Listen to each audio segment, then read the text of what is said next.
बच्चों, आज हम लोग सामान्य विज्ञान का 5वां पाठ परमाणु का अंतर्भाग इसके बारे में जानकारी प्राप्त करेंगे। इसके पहले आप लोग 7वीं कक्षा में द्रव्य के बारे में पढ़ चुके हैं। तो द्रव्य अणुओं से बना होता है, अणु परमाणुओं से बने होते हैं, अर्थात परमाणु द्रव्य की सबसे छोटी इकाई होती है। सभी भौतिक और रासायनिक परिवर्तनों में स्वयं की रासायनिक पहचान बनाए रखने वाले तत्व का छोटे से छोटा कण परमाणु होता है। अब परमाणु की संरचना, उसके अध्ययन के बारे में आधुनिक काल में वैज्ञानिकों ने अनेक प्रयास किए, जिसमें सबसे पहले परमाणु के अंतर्भाग को स्पष्ट करने के लिए ब्रिटिश वैज्ञानिक जॉन डाल्टन सामने आए। इन्होंने सन 1803 में अपना एक सिद्धांत प्रतिपादित किया। इस सिद्धांत के अनुसार द्रव्य परमाणुओं से बने होते हैं तथा परमाणु अविभाज्य अविनाशी होते हैं। एक ही तत्व के सभी परमाणु एक समान होते हैं तथा भिन्न तत्वों के परमाणु भिन्न होते हैं और उनके द्रव्यमान भी भिन्न होते हैं। लेकिन और आगे जो वैज्ञानिक आए, इन्होंने इस सिद्धांत को नहीं माना। तो 1904 ईस्वी में जे थॉमसन नामक वैज्ञानिक ने अपना एक मॉडल प्रस्तुत किया, जिसे प्लम पुडिंग प्रतिकृति के नाम से जाना जाता है। इस प्रतिकृति के अनुसार परमाणु में सर्वत्र धन आवेश फैला होता है और उनमें ऋण आवेश इलेक्ट्रॉन स्थापित होते हैं। फैले हुए धन आवेश का संतुलन इलेक्ट्रॉन पर स्थित ऋण आवेश द्वारा होता है, इसलिए परमाणु विद्युत दृष्टि से उदासीन होता है। जैसा कि आकृति दी गई है, इसमें धन आवेश के साथ ऋण आवेश इलेक्ट्रॉन चारों ओर परमाणु में फैले हुए हैं। इसके बाद बच्चों, आगे जो वैज्ञानिक आए, इन्होंने भी अपना सिद्धांत दिया। तीसरे वैज्ञानिक आए रुदरफोर्ड। इन्होंने सन 1911 ईस्वी में अपना प्रयोग किया और अपना सिद्धांत दिया। रुदरफोर्ड ने सोने की अत्यधिक पतली चद्दर लिया, उस पर रेडियोधर्मी तत्व के उत्सर्जित होने वाले धन आवेशित अल्फा कणों की बमबारी किया, जिससे सोने के चद्दर के चारों ओर फ्लोरोसेंट स्फुर दीप्ति का पर्दा लगाकर यदि परमाणु में धन आवेशित द्रव्यमान का वितरण सर्वत्र एक समान होगा तो धन आवेशित कणों का चद्दर से परावर्तन होगा। ऐसी उन्हें अपेक्षा थी। अनपेक्षित रूप से अधिकांश अल्फा कण पन्नी के आर पार सीधे चले गए। कुछ अल्फा कण मूल मार्ग से न्यून कोण पर विचलित हुए, उससे भी कम अल्फा कणों के अधिक कोण पर विचलन हुआ और आश्चर्य अर्थात 20,000 में से एक अल्फा कण मूल मार्ग के विपरीत दिशा में परिवर्तित हुआ। तो इन्होंने बताया कि परमाणु के केंद्र स्थान पर धन आवेशित नाभिक होता है। परमाणु का करीब करीब संपूर्ण द्रव्यमान नाभिक में समाविष्ट होता है। नाभिक के चारों ओर इलेक्ट्रॉन नामक ऋण आवेशित कण परिभ्रमण करता है। सभी इलेक्ट्रॉनों का एकत्रित ऋण आवेश यह नाभिक पर स्थित धन आवेश के बराबर होने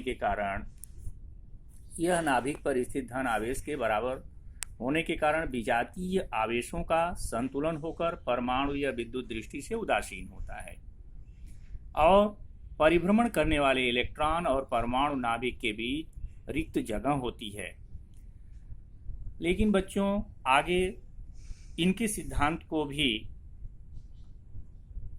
न मान करके नील्स बोर नामक वैज्ञानिक ने 1913 ईस्वी में अपना सिद्धांत प्रतिपादित किया। इनके अनुसार परमाणु के नाभिक के चारों ओर परिभ्रमण करने वाले इलेक्ट्रॉन नाभिक से विशिष्ट दूरी पर होने वाले समकेंद्रीय वृत्ताकार कक्षाओं में होते हैं। अर्थात इन्होंने बताया कि विशिष्ट कक्षा में इलेक्ट्रॉन की ऊर्जा स्थिर होती है।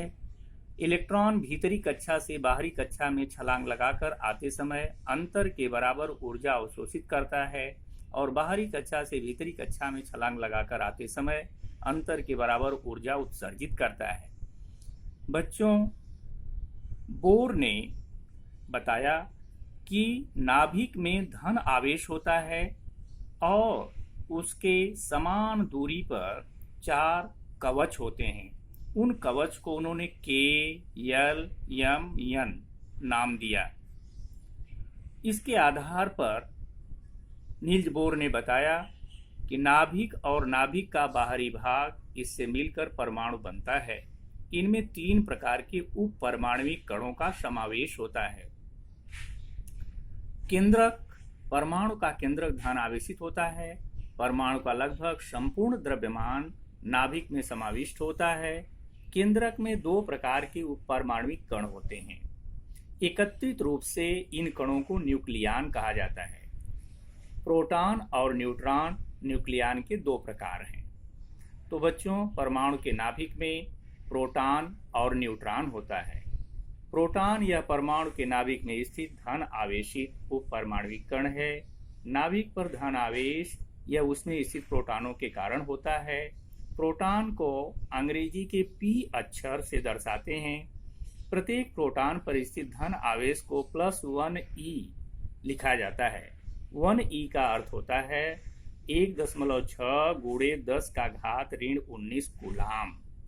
कूलाम बच्चों आवेश की इकाई है। अतः नाभिक पर स्थित कुल धन आवेश को E इस इकाई में व्यक्त करने पर उसका परिमाण नाभिक में स्थित प्रोटॉनों की संख्या के बराबर होता है। तो इन प्रोटॉनों की संख्या के आधार पर बच्चों उन्होंने एक दूसरा नाम दिया परमाणु क्रमांक।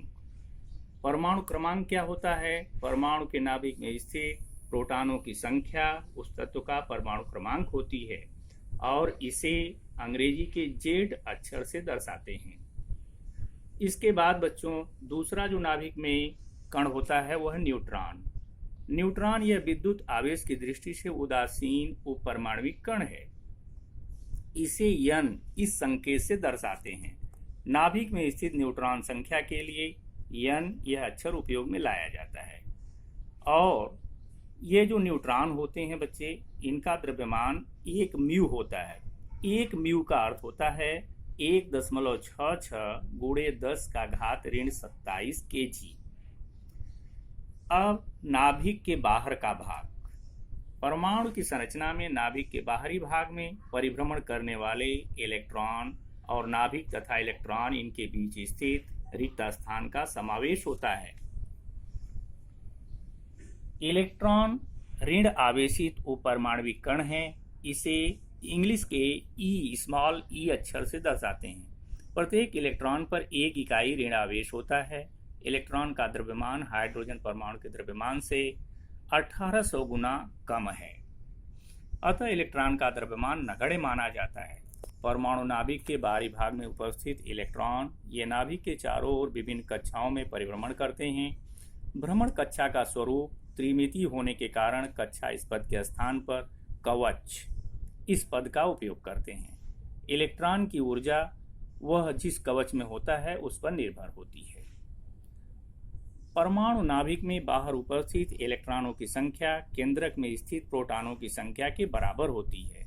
अतः विद्युत आवेश का संतुलन होकर परमाणु विद्युत दृष्टि से उदासीन होता है। इलेक्ट्रॉन का द्रव्यमान नगण्य होने के कारण परमाणु का द्रव्यमान मुख्यतः उसके नाभिक में स्थित प्रोटॉन और न्यूट्रॉन के कारण होता है। इसे बच्चों उन्होंने बताया परमाणु द्रव्यमानांक, यह नाम दिया। तो परमाणु द्रव्यमानांक ये क्या होता है? परमाणु के प्रोटॉन और न्यूट्रॉन इनकी एकत्रित संख्या को परमाणु द्रव्यमानांक कहते हैं। इसे अंग्रेजी के कैपिटल A अक्षर से दर्शाते हैं। उदाहरण के लिए बच्चों जैसे कार्बन 6 और 12, तो नीचे जो 6 लिखा हुआ है बच्चों, इनको जो है एटॉमिक नंबर कहते हैं, परमाणु क्रमांक कहते हैं इस संख्या को। और ऊपर जो 12 है इसे परमाणु द्रव्यमानांक मास नंबर कहते हैं। इसका अर्थ ये होता है कि कार्बन में 6 प्रोटॉन होते हैं और 6 इलेक्ट्रॉन होते हैं। और न्यूट्रॉन की संख्या को मालूम करने के लिए जो द्रव्यमानांक है उसमें से परमाणु क्रमांक को घटा देते हैं तो न्यूट्रॉन की संख्या मालूम हो जाती है, अर्थात 12 ऋण 6 बराबर 6। अब बच्चों इलेक्ट्रॉनों का वितरण। बोर के परमाणु प्रतिकृति के अनुसार इलेक्ट्रॉन अस्थायी कवचों में परिभ्रमण करते हैं। इन कवचों की विशिष्ट ऊर्जा होती है। परमाणु नाभिक के सबसे समीप वाले कवच को पहला कवच कहते हैं, उसके बाद वाले कवच को दूसरा कवच कहते हैं। कवचों के क्रमांक के लिए यन, स्मॉल यन, इस संकेत का उपयोग करते हैं।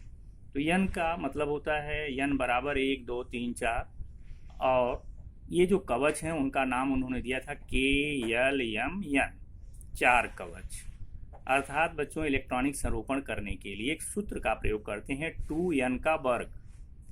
2n का वर्ग, n का अर्थ है कवच की संख्या।